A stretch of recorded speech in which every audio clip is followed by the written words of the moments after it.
Dear students, আজকে আমি phrases and ইডিয়মসের উপর একটি ধারাবাহিক ভিডিও নিয়ে আসছি। আজকের ভিডিওতে আমি ফ্রেজেস অ্যান্ড ইডিয়মস সম্পর্কে আলোচনা করব। আমি আগের ভিডিওতে আলোচনা করেছিলাম ফ্রেজেস অ্যান্ড ইডিয়মস নিয়ে। আমি শুধু নতুন ভিউয়ার্সদের জন্য আবার মনে করে দিচ্ছি, ফ্রেজেস হচ্ছে কতগুলি শব্দগুচ্ছ যেখানে সাবজেক্ট বা ভার্ব থাকে না, আর ইডিয়মস হচ্ছে এইসব শব্দগুচ্ছ যেসব শব্দগুচ্ছ মিলে একটি সম্পূর্ণ অর্থ প্রকাশ করে, একটি নতুন একটি কনসেপ্ট বা ধারণা দেয়, সেই সব শব্দগুচ্ছকে ইডিয়মস বলা হয়। ইডিয়মসগুলি আমাদেরকে জানতে হবে, কারণ এইগুলির ব্যবহার ইংরেজিতে বহুত বেশি হয়। আর এই সবগুলি যদিও জানা সম্ভব নয়, কিন্তু মোস্ট ইম্পর্ট্যান্ট যেগুলির ব্যবহার আমরা সবসময় পাই, সেই সব ইডিয়মসগুলি আমাদেরকে জানতে হবে। মোস্ট কমন ইডিয়মসগুলি আমাদেরকে জানতে হবে। আর আমি এদেরই মধ্যে তোকে কয়েকটি কমন ইডিয়মস নিয়ে এসেছি এখানে। তাই এই ইডিয়মসগুলি শিখে নিবে। আর শিখতে হলে ধৈর্য ধরতেই হবে, আর ধৈর্য ধরলেই শেখা হবে একটা সময়। আর কনসিস্টেন্সি ইজ দি কি to success in English learning.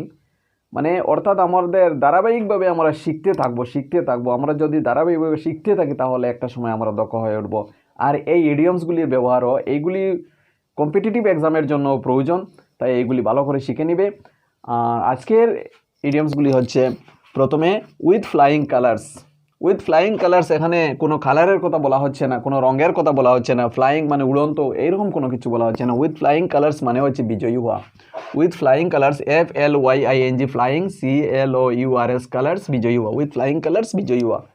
Colour, COLOURS, colours, with flying colours, বিজয়ী হওয়া। তারপর হচ্ছে ওয়ার্থ ওয়াইল, WORTH, worth, WHILE, while. Worth ওয়াইল মানে উচিত, ওয়ার্থ ওয়াইল উচিত।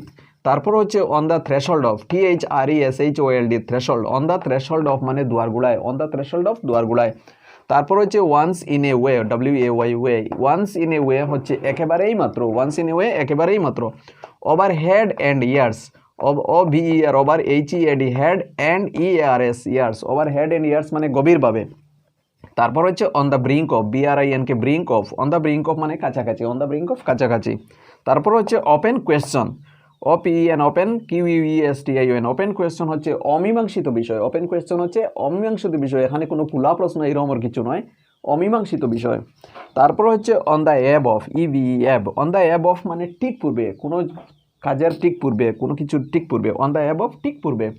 তারপর হচ্ছে on the of the first order, of the first, FIRST, first, ORDER, order. Of the first order মানে সর্বোৎকৃষ্ট, অফ দ্য ফার্স্ট অর্ডার মানে সর্বোৎকৃষ্ট। তারপর হচ্ছে of one's own accord, ONE', one's, OWN, own, ACCORD, accord. Of one's own accord মানে স্বেচ্ছায়, of one's own accord, স্বেচ্ছায়। তো এই হচ্ছে আজকের 10টি ইডিয়মস, এইগুলি ভালো করে শিখে নিন।